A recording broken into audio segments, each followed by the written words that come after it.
श्रीसरस्वतीस्तोत्रम्।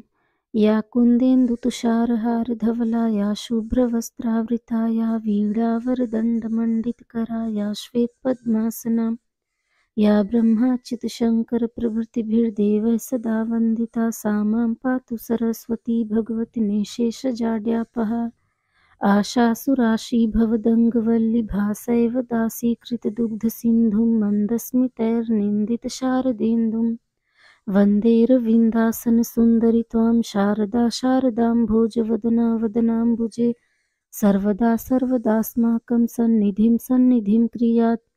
सरस्वतीं च तां नौमि वागधिष्ठात्रदेवतां देवत्वं प्रतिपद्यन्ते यदनुग्रहतो जनाः। पातु नो निकषग्रावामतिहेम्नः सरस्वती प्रागेतरपरिच्छेदं वचसैव करोति या शुक्लां ब्रह्मविचारसार परमामाद्यां जगद्व्यापिनीं वीणापुस्तकधारिणीं भयदां जाड्यान्धकारापहाम्। हस्ते स्फाटिकमालिकां विदधतीं पद्मासने संस्थितां वन्दे तां परमेश्वरीं भगवतीं बुद्धिप्रदां शारदां। वीणाधरे विपुलमङ्गलदानशीले भक्तार्तिनाशिनि विरञ्चि हरीश वन्दे। कीर्तिप्रदेऽखिलमनोरथदे महार्हे विद्याप्रदायिनि सरस्वती नौमि नित्यं।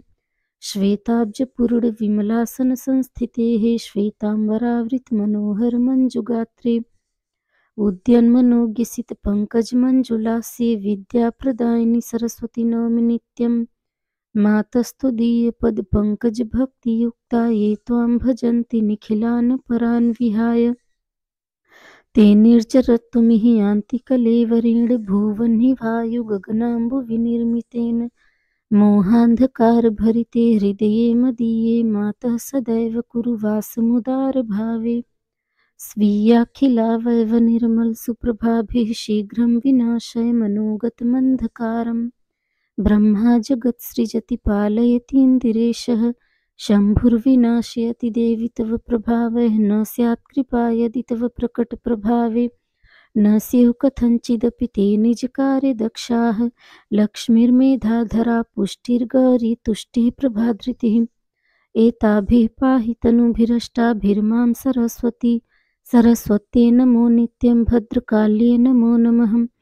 वेदान्तवेदाङ्गविद्यास्थानेभ्येव च सरस्वती महाभागे विद्ये कमललोचने विद्यारूपे विशालाक्षि विद्यां देहि नमोऽस्तु ते।